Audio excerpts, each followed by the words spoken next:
जय हिंद दोस्तों, काल एकेडमी आप लोग का फिर से बहुत बहुत स्वागत है। ये सीरीज जो चलेगा एमबीए वालों के लिए है, जिसने बिजनेस एडमिनिस्ट्रेशन के रूप में मास्टर की डिग्री प्राप्त करना चाहते हैं। निश्चित है कि बहुत सारे वीडियोज़ आपने देखा होगा, लेकिन ये जो वीडियो होगा निश्चित है एक एक पॉइंट आपको साथ साथ क्लियर किया जाएगा। ये हमारा हैंड रिटन नोट्स है जो आपको अवेलेबल होगा हमारे डिस्क्रिप्शन बॉक्स में। अगर आपको सही में वीडियो पसंद आ रही है और आपको कहीं से भी बेनिफिट हो रहा है तो प्लीज़ वीडियो को लाइक कीजिए, शेयर कीजिए और लोगों के साथ सब्सक्राइब कीजिए। बहुत ईजी मेथड, बहुत ईजी लाइन और अपने शब्दों के साथ मैं आपको ये पूरी सीरीज दिखाऊंगा और सेमेस्टर वाइज मैं इसको कंप्लीट करूंगा। जो भी सीरीज होगी निश्चित है कि एक भी टॉपिक आपको छूटेगा नहीं। खासकर काफ़ी डीप मैं आपको स्टडी करवाऊंगा। इस स्टडी में निश्चित है कि आप सिर्फ डिग्री ही नहीं, साथ ही साथ आप बहुत सारी नॉलेज लेकर हमारे चैनल के साथ आप जाइएगा। तो प्लीज़ बने रहिए हमारे चैनल के साथ। तो स्टार्ट करते हैं हम लोग एमबीए का जो फर्स्ट चैप्टर है, introduction to management. Introduction to management निश्चित है कि कोई भी चीज़ अगर हम स्टार्ट करते हैं तो सबसे पहले उसके बारे में पढ़ते हैं कि आखिर है क्या। तो आज मैनेजमेंट के पूरे इंट्रोडक्शन के बारे में हम पढ़ेंगे। ब्लॉक फर्स्ट है जिसमें फर्स्ट सेमेस्टर का फर्स्ट ब्लॉक, फर्स्ट चैप्टर आपके सामने है, introduction to management. Let's start now. Start करते हैं।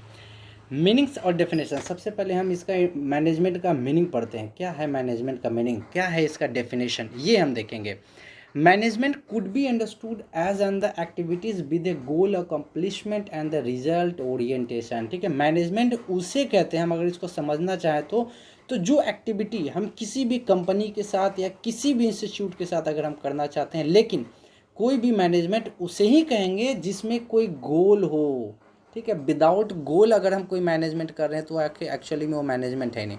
इसका मतलब है कि कोई भी एक्टिविटीज अगर हम कहीं करते हैं, मैनेजमेंट उसी को कहेंगे जब हम कोई गोल को अकम्प्लिश करेंगे। कोई गोल हमारे सामने है, उसको हम कंप्लीट करेंगे। चाहे वो कोई भी कंपनी या कुछ भी हो, उसका रिजल्ट ओरिएंटेशन जरूर होना चाहिए। अगर आप रिजल्ट ही नहीं दे रहे हैं तो क्या मैनेजमेंट कहलाएगा? नहीं कहलाएगा। इसका मतलब मैनेजमेंट हम उस प्रक्रिया को कहेंगे, that action in which we have some goal and will accomplish that goal. It means it is related with the result orientation. ठीक है, result orientations। तो एक मैरी पार्कर पोलेथास, इन्होंने क्या लिखा मैनेजमेंट के बारे में? अपने अपने जितने भी लोग हैं, जितने भी रिसर्चर होते हैं, अपने डिफिनेशन उसको देते हैं। तो मैरी पार्कर पोलेथस का जो डिफिनेशन था, management as the art of getting things. Management एक आर्ट है। मैनेजमेंट को एक आर्ट आप मान सकते हैं, as the art of getting things done through efforts of others. यहाँ आप समझिएगा जरूर मैनेजमेंट होता क्या। एक मैनेजर, आप मैनेजमेंट को एक मैनेजर सोच कर समझिए। और इस मैनेजर, कोई भी मैनेजर होता है, उसका काम क्या होता है? कोई भी चीज़ों को करना नहीं होता है, उसको करवाना होता है। सबसे बड़ी बात, मैनेजमेंट का मतलब ही होता है कि कोई भी चीज़ आप खुद नहीं करेंगे, आप दूसरे से करवाएंगे। ये मैरी पार्कर पोलेथस साहब ने बताया था। Management as the art of, एक आर्ट है, कला है, गेटिंग थिंग्स डन, कोई भी चीज़ को करवाना through the efforts of others. अभी एग्जांपल लेंगे, कोई भी चीज़, एक मैनेजर जो बैठता है आपके बैंक में, बैंक का सबसे अच्छा एग्जांपल है। वो मैनेजर क्या करता है कि पूरे बैंक को देखता रहता है कि कैसा काम चल रहा है, लेकिन वो काम नहीं करता है, उस काम को अप्रूव करता है और उस देखता है कि क्या काम हो रहा है या नहीं हो रहा है। That is called manager. इसका मतलब कि वो खुद काम नहीं करता है, उसके पास एक आर्ट है, कला है कि वो दूसरे की सहायता से वो काम करवाता है, कोई भी काम को अकम्प्लिश करवाता है। That is called management. ठीक है, मैनेजमेंट और भी देखेंगे इस स्लाइड में, इंट्रोडक्शन टू मैनेजमेंट का ये प्रक्रिया। और आगे देखते हैं कि और भी साइंटिस्ट क्या कहते हैं इसके बारे में। इसके आगे क्या है कि डेफिनेशन को और एलेबोरेट किया गया। ठीक है, वो दूसरे साइंटिस्ट है, उनका नाम है हेराल्ड कुंज। क्या नाम उनका? हेराल्ड कुंज। हेराल्ड कुंज साहब जो होते हैं, नाम याद रखें, हेराल्ड कुंज। ये हेराल्ड कुंज ने क्या बोला था, उसका डिफिनेशन थोड़ा सा अलग था। उसका डिफिनेशन थोड़ा सा अलग। तो जो हेराल्ड कुंज और उनके साथ साथ ही एक ओ डॉनेल, ये दो नाम याद रखिएगा, हेराल्ड कुंज और साथ में ओ डॉनेल साहब ने क्या किया, when they brought the organised group into the definition. अभी तक डेफिनेशन में ऑर्गेनाइज्ड ग्रुप नहीं आया था, क्योंकि अब क्या है कि जो अनऑर्गेनाइज जितने भी ग्रुप, उसमें भी कुछ ना कुछ मैनेजमेंट होता है। तो ये डेफिनेशन थोड़ा सा अलग हो जाता है, लेकिन फिर भी इस डेफिनेशन को हम पढ़ेंगे। जो कुंज साहब थे और खासकर डोनाल्ड साहब ने, उन्होंने क्या बोलो ऐड किया, उसी डिफिनेशन के साथ ऑर्गेनाइज्ड ऐड किया। तो डेफिनेशन क्या बनता है, management is the process. Management क्या एक प्रोसेस है ऑफ गेटिंग थिंग्स डन, उसमें भी गेटिंग थिंग्स डन था through the organise group of acts. यहाँ देखेंगे ऑर्गेनाइज ग्रुप के साथ जो काम किया जाता है वो मैनेजमेंट, इन्होंने कुंज और डोनाल्ड साहब ने बताया। The people dimension has been the focus of Harold Koontz. जो पीपल जो है आजकल अभी जो चल रहे हैं उसमें क्या कौन सा आपको बहुत उन्होंने priority the, when they said management, ये बहुत इंपॉर्टेंट है। मैनेजमेंट के पूरा डिफिनेशन जो जो वर्ड बना है उसको स्प्लिट कर कर हैरोल्ड कोन्स साहब ने लिखा था। क्या लिखा था कि मैनेजमेंट मीन्स मैनेज मेन टैक्टिफुली। अब देखिए यहाँ आपको स्प्लिट करते हैं, मैनेज का स्पेलिंग मैनेजमेंट, MEN और T, तो इन्होंने मैनेज मतलब मैनेज करना हुआ, विद मैनेज क्या है, मेन को, जो भी काम करते हैं आपके ग्रुप में उस मेन को, मेन मतलब बहुत सारे लोगों को टैक्टफुली क्या करना, मैनेज करना, मैनेजमेंटी। तो याद रखिएगा मैनेजमेंटी, मैनेज करना जितने जो लोग आपके ग्रुप में हैं किस तरह से, तो tactfully, that is called management. अब जनरली क्या है कि फोकस करते हैं प्रोसेस पर, ये तो अभी तक हमने देखा कि मैनेजमेंट होता क्या। तो FW टेलर, ये टेलर साहब जो थे उन्होंने कहा कि management as the art of knowing what you want to do in the best and cheapest way. ठीक है, मैनेजमेंट ऐसा नहीं है कि ऐसा हम कोई भी काम करवा दें, लेकिन क्या होना चाहिए कि ऐसा प्रोसेस होना चाहिए कि जो भी काम किया गया to be done in the cheapest way, है ना। निश्चित है कि अगर हम कोई काम आपको करने के लिए दे देता, आप इतना महंगा कितना खर्च कर दीजिएगा, काम तो हो गया लेकिन खर्च आपको just you want get any more benefit, that is not called the management. तो मैनेजमेंट उसे कहते हैं कि गिवन मैन पावर में, गिवन आदमी लोग हैं जो आपको मैन पावर लेबर मिला है, उसमें क्या करेंगे, art of knowing what you want, आपको समझ में आना चाहिए। मैनेजमेंट एक ऐसा आर्ट है कि आपको समझ में आना चाहिए कि आप किस तरह से उस काम को बेस्ट कर सकते हैं और साथ ही साथ चीपेस्ट वे में कर सकते हैं। This is called the management. ये टेलर साहब ने बोला था कि ऐसा करने पर that is called only the management. That ये मैनेजमेंट तो नहीं है कि मैनेजमेंट ही किसी प्रकार से, लेकिन क्या चीपेस्ट वे होना चाहिए, ये टेलर साहब ने कहा था। ठीक है, अब शॉर्टकट में अगर बोला जाए तो the essence of management, the essence of the management क्या कहलाता है, इन विच रिजॉल्व्स अराउंड मैनेजिंग पीपल, जो भी आपके अगल बगल है उसको रिजॉल्व करना किस तरह से, तो managing people and other resources. देखिएगा सिर्फ यहाँ पर मैनेजमेंट में अभी तक हमने क्या देखा, मैन जो भी वर्कर्स हैं उसको हम अरेंज करके अपने काम को, लेकिन ऐसा नहीं है। अब समरी में अगर देखा जाए तो करना कि management resolves around managing people and other resources in an organised both internal and external. ठीक है, यहाँ देखेंगे जो मैनेजमेंट किया गया किस तरह से घूमता है एक दूसरे को, तो मैनेजिंग पीपल जितने भी लोग हैं उसको मैनेज करना, उसके साथ ही साथ अदर रिसोर्सेज को।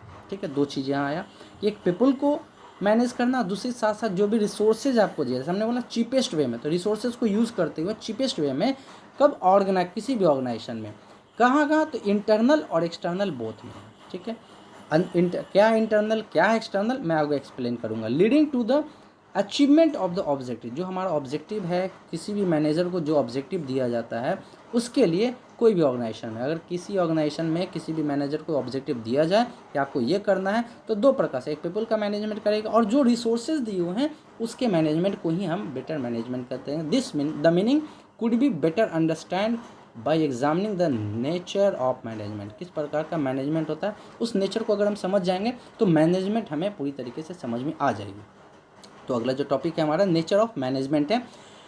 One school of the thoughts, देखिए स्कूल यहाँ आपके स्कूल एकेडमिक स्कूल का बात नहीं करते हैं, बड़े बड़े जो स्कूल होते हैं, स्कूल मतलब रिसर्चिंग, जहाँ पर रिसर्च चलता है, तो जहाँ पर प्रोसेस होता है वहाँ बताया जाता है कि उसी प्रकार मैनेजमेंट पर शोध जो हुआ, रिसर्च हो, उसमें एक स्कूल जो बोलता है जहाँ पर रिसर्च किया गया, thought that the management is a science. एक ग्रुप जो था वो बोलता है कि मैनेजमेंट क्या है, तो साइंस है। ठीक है, तो नेचर ऑफ मैनेजमेंट की, मैनेजमेंट का नेचर क्या है, किस प्रकार से रिलेटेड, तो एक थिंकिंग आते हैं, कुछ ग्रुप ऑफ लोग पीपल हैं जो सोचते हैं कि मैनेजमेंट क्या साइंस है, और जो दूसरा स्कूल ऑफ थॉट क्या करता है कि नहीं भाई, मैं मैनेजमेंट को साइंस नहीं मानता हूँ, कैसे मैं आगे प्रूफ करूँगा, क्या बताया गया। एक कहते हैं कि मैनेजमेंट इज़ द साइंस, दूसरा कहते हैं कि नहीं, मैनेजमेंट साइंस नहीं, it should be the seen as a art. ये आर्ट मतलब आर्ट सब्जेक्ट है ना, ये आर्ट है, ओनली आर्ट है, ये साइंस इसको हम नहीं मान सकते हैं। ठीक है, इस प्रकार से हम इस थॉट को आगे देखेंगे, वन बाई वन डिस्कस करेंगे कि क्या सही है। We will also conversation by this. Okay, तो देखते हैं मैनेजमेंट ओवर द ईयर्स, जैसे जैसे समय बदलता गया कि मैनेजमेंट में भी कुछ बदलाव आते रह गया ना। Years has developed certain principle, इसमें कुछ प्रिंसिपल्स आए, कुछ लॉज आए, थ्योरीज आए, generalisations which could be applied universally in the variety of the organisation. मतलब जैसे जैसे बदलता गया, लोगों को थिंकिंग बदलते गए और उसमें कुछ कह सकते हैं इम्प्रूवमेंट, सुधार होता चला है। इस सुधार में निश्चित है कि लोग क्या किए, इसी जनरलाइजेशन थ्योरीज और लॉ को इम्प्लीमेंट करना स्टार्ट कर दिया यूनिवर्स, मतलब कि पूरे वर्ल्ड में इसी प्रकार का मैनेजमेंट चला ऑर्गेनाइजेशन में, ठीक है। सभी ऑर्गेनाइजेशन में लगभग मैनेजमेंट इसी प्रकार का कुछ कुछ मॉडिफिकेशन के साथ में।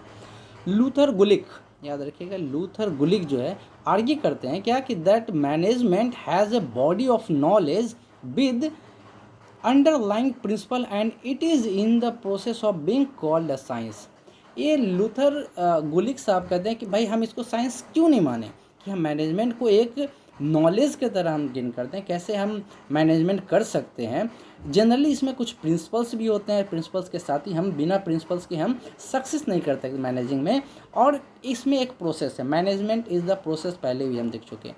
तो जिस चीज़ में प्रिंसिपल आ गया, जिस चीज़ में प्रोसेस आ गया, क्या उसको हम साइंस नहीं मानेंगे?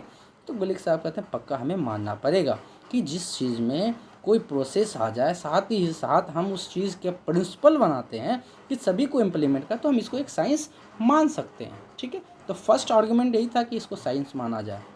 He also contended that the interrelationship in the business scenario was being scientifically and systematically explained with emerging theories tested and proven and improved by logic and facts on the ground. वो ऐसा ही बोले कि अगर हम किसी चीज़ को inter relationship में दिखाते हैं, जैसे बिजनेस सिनारियो में अगर देखा जाए, तो साइंटिफिकली उसको हम सोचते हैं और सिस्टमेटिकली हम एक्सप्लेन करते हैं मैनेजिंग को, कि हम कैसे, कोई भी अगर आपको वर्क दिया जाए तो आप क्या करते हैं। अगर आपको वर्क दिया जाए, आपको जो बॉस है आपके, आप पूछा जाए कि आपने कैसे काम किया, क्या काम किया, तो आप पूरी तरीके से साइंटिफिकली बताते हैं कि क्या आपने किया, क्या नहीं किया। साथ ही साथ सिस्टमेटिकली दिखाते हैं, बताते हैं कि हमने शुरू से लेकर अंत तक कैसे इस गोल को अचीव्ड किया। तो जिस प्रोसेस में साइंटिफिकली और सिस्टमिकली एक्सप्लेन किया जाता है, क्या लगता है कि उसको हम साइंस नहीं बोलना चाहिए? और लास्ट में क्या होता है, जो भी आपने प्रोसेस अपना है उसको आप प्रूफ करते हैं कि आपने सही किया और हमने गोल को अचीव किया इन द मैनेजमेंट। सो ये प्रूफ करते हैं कि ये लॉजिक साथ में फैक्ट लेकर हम कोई चीज़ को करते हैं, तो ये क्या एक साइंस की एक प्रक्रिया है। So management is just like a science, हम कह सकते हैं this is the a part of the science. अभी तक हमने ये देखा कि साइंस बोला गया, अब आगे देखते हैं। तो scientific management proposed by F.W. Taylor, Taylor ने हमने देखा था पहले ही बोला कि साइंस जैक वर्क करता है। तो साइंटिफिक मैनेजमेंट कौन प्रपोज किया था? F.W. Taylor. Terms are the scientific management, इस जो मैनेजमेंट जो साइंटिफिकली किया जाता है उसे हम साइंटिफिक मैनेजमेंट बोलते हैं। Which is proof enough for the status of A science based, हम ये काफ़ी है कि साइंटिफिक मैनेजमेंट होता है, तो that is related with science. On number of the experiments on the human being on the shop floor using management to management technique, अगर management technique लगाकर हम कहीं पर भी मैनेजमेंट का यूज़ करते हैं as a working as a science, experiment कर हम उस चीज़ को अचीव करते हैं, तो that is called science. As the field does not enjoy the status of the exact science is the nature of the pure science like physics। हमने proof तो कर दिया, टेलर साहब ने प्रूफ कर दिया, गुलिक साहब ने प्रूफ कर दिया, लेकिन एक्चुअली में साइंस तो माना नहीं गया है इसे। जस्ट लाइक जैसे हम प्योर साइंस में जैसे फिजिक्स और केमिस्ट्री को हम करते हैं, उसी तरह इसको प्योर साइंस में नहीं माना गया, but it works like a science, it's not like science. कह सकते हैं कि सिर्फ साइंस के तरह, लेकिन ये साइंस नहीं है। The dynamic nature of the management complicates it all the more in terms of the verifiability, reliability, predictability and generalization। कह सकते हैं कि इसका जो नेचर है मैनेजमेंट का किस प्रकार का, वेरीफिलेबिलिटी, हम इसको वेरीफाई भी कर सकते हैं, रिलायबल कर सकते हैं अपने मैनेजर पर किस प्रकार वो काम करता है ना, और साथ में प्रिडिक्ट कर सकते हैं, और जनरलाइजेशन, फ्यूचर के लिए प्रिडिक्ट भी कर सकते हैं कि क्या हम सक्सेस कर सकते हैं कि नहीं करते। नॉर्मली देखा जाए कि अगर साइंस का कोई भी टॉपिक को अगर रिसर्च करता है, रिसर्च होता है, उसमें हम क्या देखते हैं, सबसे वेरीफाई करते हैं कि जो हम टॉपिक ले रहे हैं या जिस पर हम रिसर्च कर रहे हैं या जो साइंस बना है उसका क्या वेरिफिकेशन। अगर न्यूटन बोल दिया या किसने बोल दिया कि ग्रेविटी है हमारे पास, तो सबसे पहले उसको वेरीफाई करेगा कि रियली ग्रेविटी है या नहीं है। उसके बाद रिलायबल, निश्चित है कि अगर साइंटिफिक बोला है, साइंटिस्ट बोला है, तो उस पर थोड़ा रिलायबिलिटी आना चाहिए कि ग्रेविटी है जिसके कारण एप्पल डाउन नीचे की ओर गिरा। फिर बोला गया प्रिडिक्ट करने का, कि किसी भी चीज़ को प्रिडिक्ट, एप्पल ऊपर ही क्यों नहीं गया, नीचे ही क्यों गया, इसका मतलब प्रिडिक्ट किया कि एप्पल नीचे ही गिरेगा।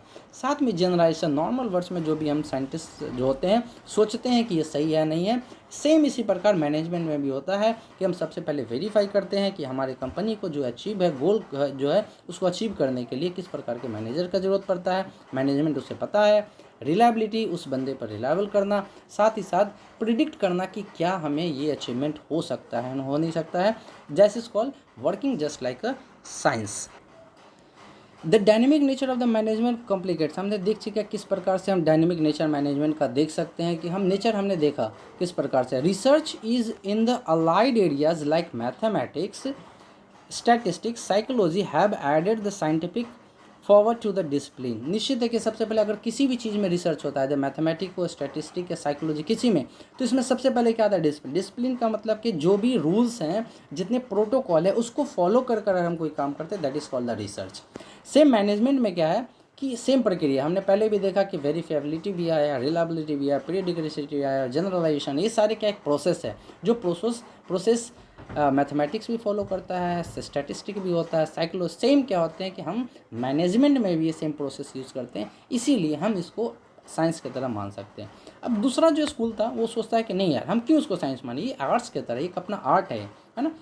तो जॉर्ज टेरी साहब जो थे, उन्होंने बोला कि management is bringing about the desired result. ये क्या है, जो हमें रिजल्ट है उसको, जो डिज़ायर रिजल्ट है उसको पाना ही मैनेजमेंट कहलाता है। Through than application of the skills, किसके लिए, तो अगर किसी मैनेजर के पास स्किल है तभी वो क्या अचीव कर सकता है, बट साइंस में ऐसा नहीं होता है। साइंस में तो जो सही है, जो सही है, हम सोच सकते हैं कि अगर ग्रेविटी है तो नीचे ही गिरेगा, इसमें कोई इफ एंड बट नहीं है। लेकिन मैनेजमेंट में है, क्योंकि मैनेजमेंट जो रिजल्ट जो उसको अचीव करना है, गोल जो अचीव करना है, उसमें क्या है, एप्लीकेशन ऑफ स्किल, कि उस बंदे में कितना स्किल्स है। Arts relates to the application of the theories, principle of the problem solving activities. तो इसमें जितने भी अब थ्योरीज आते हैं, प्रिंसिपल आती है, सिर्फ रिलेटेड एक्टिविटी से होता है, इसमें कोई भी ऐसा प्रोसेस नहीं है जो रिलेटेड टू साइंस हो। ये मैनेजमेंट ऑफ आर्ट्स बताता है। The manager applies his skill, manager खुद के स्किल को अप्लाई करेगा, and competency build through the his experience exposure. जितना ज़्यादा एक्सपीरियंस होगा मैनेजर, उतना ज़्यादा वो क्या करेगा, सक्सेस का। तो यहाँ साइंस का बात ही नहीं आता है। साइंस में तो है कि जो सही है, जो सही है वो उसको अचीव करना ही करना है, लेकिन यहाँ आर्ट्स में ऐसा नहीं है। वो अपने आर्ट्स पे डिपेंड करेगा कि जो मैनेजर के पास कितना एक्सपीरियंस है और कैसे वो इंस्टीट्यूशन को जजमेंट करता है कि किस प्रकार से अपने फंक्शन को लगाकर खुद का डिसीजन लेकर अपने गोल को अचीव कर सकता है। That is called simply related to the arts, इसमें कहीं से साइंस आता नहीं है। ये क्या कहते हैं, तो जॉर्ज टेरी जो साहब थे, जॉर्ज टेरी, नाम याद रखिएगा। जनरली एमसीक्यू अगर कहीं भी कोई, बहुत सारे एमबीए के जो कॉलेज हैं वहाँ पूछे जाते हैं, एमसीक्यू आते हैं, वाइवा भी होता है, तो इस तरह से याद रखिएगा कि जॉर्ज टेरी साहब जो थे, उन्होंने बोला कि management is a work just like in arts. ठीक है, ये खुद के मैनेजर पे डिपेंड करता है कि उसका स्किल्स कैसा है, वो किस प्रकार से काम करता है। ठीक है, continuous effort and deliberate practice makes the managers successful managers, and they are try to develop these arts through skillful practice। बहुत ही सिंपल। आज के बाद after completing your fourth semester you will be the manager, so it's sure that this sentence is very particular for you। Continuous effort, ऐसा नहीं कि हम management MBA BBA कर लिया तो हम मैनेजर हो गए, ऐसा नहीं। You will have to, that is on your initial stage. क्या होते हैं कि कंटिन्यूअस एफर्ट अगर किसी चीज़ के लिए लगाते हैं, जो मैनेजर हमेशा प्रैक्टिस करता रहता है किसी चीज़ को बेटर करने के लिए, खुद के सक्सेसफुल मैनेजर के लिए, तो they try to develop this art through skilful practice. अपना वो दिमाग लगाता रहेगा कि कैसे हम किसी भी गोल को अचीव करें, चीप एंड बेस्ट में अचीव करें, तो that is called manager. A third group, देखिए हमने दो ग्रुप देखा, एक बोला कि भाई मैनेजमेंट साइंस है, दूसरा ग्रुप क्या बोला कि मैनेजमेंट नहीं है, साइंस है, that is called art. Third group ऐसा कहता है कि नहीं, मैनेजमेंट दोनों का मिश्रण, एक आर्ट का भी और साइंस का भी। Okay, the nature of management could also be understood in terms of the status as an profession. ठीक है, यहाँ कहते हैं कि जो नेचर मैनेजमेंट का है, आप आर्ट्स और साइंस के अलावा भी क्या समझ सकते हैं, just like A status of a profession है, ये एक प्रोफेशन है और कुछ नहीं है। कि हमें प्रोफेशन मतलब क्या होता है कि किसी चीज़ काम को करना, दैट इज़ कॉल्ड प्रोफेशन। ये भी एक मैनेजर का काम है। जैसे टेलर सिलाई करता है, कॉलर अपना जूते सिलता है, वो भी उसका अपना मैनेजमेंट किस प्रकार से करे, ये भी एक प्रकार का मैनेजमेंट है रिलेटेड टू द इंस्टीट्यूशंस। ये मैनेजमेंट का है कि just like a profession. A profession by definition is a certified vocation of individual that enables applying the basic principle and practices under a certain given code of conduct। तो profession कुछ नहीं होता, एक इसका definition अगर देखा जाए तो एक सर्टिफाइड ये काम है। जिसमें क्या था, individuals enables applying the basic principle. जो बेसिक प्रिंसिपल्स है, मैनेजमेंट का हम बात करें तो मैनेजमेंट का देखेंगे, मैनेजमेंट में क्या कुछ प्रिंसिपल्स है, उस प्रिंसिपल्स को हमें फॉलो करना, जस्ट लाइक प्रोटोकॉल को फॉलो करना है। उसी में क्या होता है कि उस प्रोटोकॉल को प्रैक्टिस में लाना है। और कुछ कोड ऑफ कंडक्ट है मैनेजमेंट का, हम आगे देखेंगे क्या क्या है उसमें कोड ऑफ कंडक्ट में। तो सभी जितने भी प्रोफेशन है सब में अपने अपने कोड ऑफ कंडक्ट होते हैं। आप देखते हैं कि अगर हम वकील का, एडवोकेट का बात करें, उनके भी अब कोड ऑफ कंडक्ट है, पुलिस के भी कोड ऑफ कंडक्ट है। उसी प्रकार मैनेजर के भी कोड ऑफ कंडक्ट है, उसके बाहर वो नहीं जा सकता है। मैनेजर में सब कुछ देखना पड़ता है, same just like other profession. तो यहाँ कह सकते हैं सबसे पहला अगर हमारा आया तो मैनेजमेंट क्या था, तो साइंस बोला गया। साइंस को बोला गया कि उतना प्रूफफुल नहीं होता, इसीलिए उसको आर्ट्स माना गया, स्किलफुल डिपेंड करता है।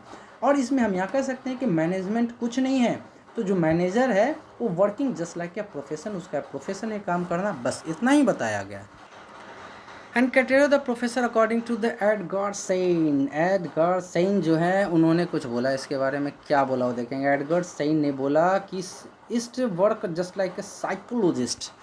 एक professor according to the Edgar Schein, a psychologist के पास क्या क्या होता है, codified body of the knowledge. उनके पास क्या होना चाहिए कि नॉलेज का भरपूर भंडार होना चाहिए। और long period of the formal education and training, उनको ट्रेनिंग भी देना चाहिए, नॉर्मल एजुकेशन भी उनके पास होना चाहिए ना। तो क्राइटेरिया है कुछ प्रोफेशन का, प्रोफेशन बनने जो भी किसी चीज़ में प्रोफेशन, सबसे पहले क्या कोडिफाइड बॉडी ऑफ नॉलेज होना चाहिए। जिस चीज़ के लिए हम चाहे उसे नॉलेज तो होना चाहिए ना। वो तो नॉलेज आप जैसे ही MBA कंप्लीट कीजिएगा आपको बहुत सारे कोडिफाइड नॉलेज मिल जाएंगे। Long period of formal education, 2 साल की MBA डिग्री, 3 साल की BBA डिग्री में लंबा फॉर्मल एजुकेशन आपको मिल जाता है, साथ ही साथ ट्रेनिंग भी दी जाती है। स्पेसिफाइड क्राइटेरिया फॉर एंट्री, उसके बाद जैसे मैनेजर बनते हैं कुछ एंट्री की क्राइटेरिया होती है कि कैसे आप इंटरव्यू होते हैं बहुत सारे। Code of conduct, code of ethics, हमने बोला था कि सभी प्रोफेशन में कोड ऑफ कंडक्ट होना ही होना है। उसी तरह प्रोफेशन का ही बताया गया कि एडगर सेन ने कुछ लिस्ट बताया है। उसके अलावा प्रोफेशनल टूल्स होने चाहिए, टेक्निक्स आपको पता होना चाहिए, प्रोफेशनल टूल्स होने चाहिए, किस प्रकार से आप इम्प्लीमेंट कर सकते हैं वो पर्टिकुलर प्रोफेशन के लिए। स्पेशलाइज्ड फील्ड ऑफ स्टडी, निश्चित है कि अब स्पेशल, जैसे कोई डॉक्टर भी बनता है तो सिर्फ MBBS बनने से डॉक्टर नहीं हो जाता है। आप अगर MBA कर लिए तो आप तुरंत मैनेजर नहीं बने, उसके लिए कुछ स्पेशलाइज्ड भी होना चाहिए, जो हमने 4th सेमेस्टर में आपको दिया जाएगा किस चीज़ में स्पेशलाइजेशन आपको चाहिए, ठीक है, ये 4th सेमेस्टर में पढ़ेंगे। उसके अलावा प्रोफेशनल बॉडी एसोसिएशन, एक आपको एसोसिएशन भी चाहिए, जिस एसोसिएशन कुछ भी हो सकता है, कंपनी हो सकते हैं, किसी भी कहीं भी आपको एज ए मैनेजर जहाँ पर अपॉइंट किया जा सकता है, अभी तो आप वहाँ पर आप अपना एक्सपीरियंस ले लीजिएगा। एम्स, देखिए वो एम्स हॉस्पिटल वाला नहीं है, ध्यान रखिए, फुल फॉर्म भी आते हैं पूछने के लिए, otherwise you will have to include, जो अगर आपको डिस्क्रिप्टिव लिखना है, if this words and description has been use you will get good marks. AIMS, AIMS, association of Indian management school, याद रखिएगा इसका फुल फॉर्म। एम्स का फुल फॉर्म क्या है, association of Indian management school, ठीक है, association of Indian management school. दूसरा AIMA, AIMA, all India management association. ये दो जो रिलेटेड टू क्या मैनेजमेंट है आपके MBA में बहुत काम आएगा, हमेशा आपसे पूछे जाएंगे क्वेश्चन। तो एम्स का association of Indian management school, ठीक है, association of Indian management school full form है। AIMA का ऑल इंडिया मैनेजमेंट एसोसिएशन, आप ये नोट डाउन कर दीजिएगा, इम्पॉर्टेंट। अब हम पढ़ेंगे कि किस प्रकार से इसके कैरेक्टरिस्टिक्स हैं, सब चीज़ का कैरेक्टरिस्टिक तो पढ़ना बहुत ज़रूरी है। मैनेजमेंट का क्या कैरेक्टरिस्टिक है वो देखेंगे। Management is characterised by few elements, कुछ एलिमेंट है उसको हम पढ़ेंगे। सबसे पहला management is a group activity. निश्चित है कि मैनेजमेंट अकेला कभी पॉसिबल ही नहीं है, किसी भी चीज़ के मैनेजमेंट, खुद तो चलिए आप मैनेजर बन, लेकिन आपके अंदर काम करने वाले लोग हैं, इसका मतलब है मैनेजमेंट क्या है, अ ग्रुप एक्टिविटी। सबसे पहला कैरेक्टरिस्टिक है management is universal in its application. ये जो एप्लीकेशन आप सीखते हैं मैनेजिंग करना, एक जगह नहीं, यूनिवर्सल है, कहीं भी यूज़ कर सकते हैं, फैक्ट्री में यूज़ कर सकते हैं, कंपनी में यूज़ कर सकते हैं, डिफेंस में यूज़ कर सकते हैं, वेयर एवर ये क्या यूनिवर्सल है, कहीं अलग नहीं होता है, मैनेजर एक ही जैसा होता है, सिर्फ क्या होता है तो उसके फेस अलग हो जाते हैं, उसके वर्किंग कल्चर अलग हो जाते हैं, लेकिन एप्लीकेशन सेम होता है कि मैनेज करना। The principle of management suggested by the German industrial psychology Henry Fayol जो हैं एक जर्मन इंडस्ट्रियल साइकोलॉजिस्ट हैं, उन्हें है नाम क्या है, Henry Fayol are considered as guiding principles which could be adapted to a specific organisation contexts. ठीक है, ये कहते हैं कि जो मैनेजमेंट होता है इसको कुछ नहीं, एक गाइडिंग प्रिंसिपल अगर उसको दिया जाए कि इसी प्रिंसिपल को यूज़ करके आपको मैनेजमेंट करना है, ये क्या है कि किसी भी स्पेसिफिक ऑर्गेनाइजेशन में यूज़ किया जा सकता है। किसके द्वारा बताया गया, तो हेनरी फेयोल ने ऐसा बताया कि एक ग्रुप एक्टिविटी कर साथ में कुछ पर्टिकुलर एप्लीकेशन यूज़ कर इस मैनेजमेंट को कहीं भी हम इंट्रोड्यूस कर सकते हैं। थर्ड क्या कहता है, management is a continuous activity, management is dynamic in nature and hence it is continuous. ये नहीं कि मैनेजमेंट स्टॉप नहीं हो सकता है, एक कंटिन्यूअस एक्टिविटी है, जब तक आप कंटिन्यू नहीं करते हैं इस एक्टिविटी को आप अचीव नहीं कर सकते, गोल को अचीव नहीं कर सकते हैं। इसका मतलब क्या है, मैनेजमेंट डायनेमिक है, बदलता रहता है। दैट कौन सा क्वेश्चन है, इंपॉर्टेंट क्वेश्चन है। मैनेजमेंट किस प्रकार का नेचर है, तो डायनेमिक इन नेचर है, इसीलिए क्या होता है कंटिन्यू रहता है, ये इट कांट बी स्टॉप। तो कुछ भी गल आप मेरे नोट्स को लिखते जरूर जाइएगा, पॉइंट वाइज मैं लिखा हूँ, खुद की हमारी ये नोट्स बनाए हो, तो प्लीज़ नोट इट डाउन जो जो आपको इंपॉर्टेंट लगे। मुझे तो ऐसा लगता है कि सारा इंपॉर्टेंट ही लिखा हुआ, तो just you are requested to note it down every topics. Pause कीजिए वीडियो को, लिखिए और उसको आप कोशिश कीजिए कि इस सारे पॉइंट को लिख कर याद कीजिए। और मैं इस तरह से बता रहा हूँ कि आपको याद करने का ज़रूरत नहीं पड़ेगा, सब कुछ समझ में आ जाएगा। मैनेजमेंट इज एन इंटीग्रेट, चौथा जो पॉइंट था, management is an integrated effort, इसका मतलब group activity, individual goals and the organisation goals get aligned, खुद के इंडिविजुअल्स अलोन और गोल्स जो हैं और जो भी ऑर्गेनाइजेशन जहाँ आप काम करते हैं, निश्चित है कि अकेला कभी कोई भी मैनेजिंग होता ही नहीं है। Management as well defined process, एक प्रोसेस है किस प्रकार को आप मैनेजमेंट करते हैं, तो प्रक्रिया कौन करती है, तो मैनेजर साथ साथ उसके अंडर जितने भी लोग हैं वो सब मिलकर करते हैं। मैनेजमेंट इज ऑब्जेक्टिव ड्राइवन, सबसे बड़ा कोई objective, without objective management is not possible. इसका मतलब है कि मैनेजमेंट क्या है, ऑब्जेक्टिव ड्राइवन है, कि एक ऑब्जेक्ट मिलेगा आपको, उद्देश्य मिलेगा आपको, एक प्लान मिलेगा आपको, एक गोल मिलेगा, उसी पर ही मैनेजमेंट काम करता है। एंड रिजल्ट होने लास्ट में आपको you have to give the result, that is called the management. अगर रिजल्ट नहीं मिलता तो मैनेजमेंट है ही नहीं हो। Management at state of roles and skills, आपके पास कितना स्किल्स है उस चीज़ को इम्प्लीमेंट कराना है, that is called management. Management as a function, एक फंक्शन की तरह काम करता है। प्लानिंग है इसमें, ऑर्गेनाइजिंग स्टाफ, जितने भी स्टाफ आपके अंदर काम करते हैं सबको किस प्रकार से आप ऑर्गेनाइज करते हैं, दैट इज कॉल्ड मैनेजमेंट। कोई भी काम आपको दिया गया उस चीज़ को गोल अचीवमेंट के लिए क्या आपने प्लानिंग किया है, that is called management. Directing, कोई भी काम को डायरेक्ट करना, अलग अलग अपने बहुत सारे स्टाफ है, that is called management. Coordinate करना, इंटरनल या external coordinated, that is called management. Controlling and budgeting, control करना, अपने मैन पावर को कंट्रोल करना, अपने वर्क को कंट्रोल करना, कल्चर को कंट्रोल करना, that is called management. Last क्या, बजटिंग। निश्चित है कि हमने पहले ही देखा मैनेजमेंट उस प्रोसेस को कहते हैं जिसमें गोल अचीव तो होता है, साथ ही साथ हम चीप एंड बेस्ट उस चीज़ को वर्क को डन करें, that is called management. Management as a discipline, management खुद में एक बहुत बड़ा डिसिप्लिन है, अगर इस डिसिप्लिन के साथ ही काम करेंगे तो हम गोल अचीव कर पाएंगे, otherwise it is not possible to be complete your goals. अब देखेंगे मैनेजमेंट और एडमिनिस्ट्रेशन में क्या अंतर है। सबसे पहले administration and management are represented by two groups, ठीक है, दो ग्रुप के द्वारा इसे क्या क्या क्या रिप्रेजेंट किया गया। ओके, इस दो ग्रुप के बारे में देखेंगे। तो one led by British school of thought and other led American. पहला क्या था कि ब्रिटिश स्कूल के द्वारा बताया गया, दूसरा दो ही है उस समय तक जो भी रिसर्च होते थे, ये दो लोग तो करते थे, एक ब्रिटिश और एक अमेरिकन।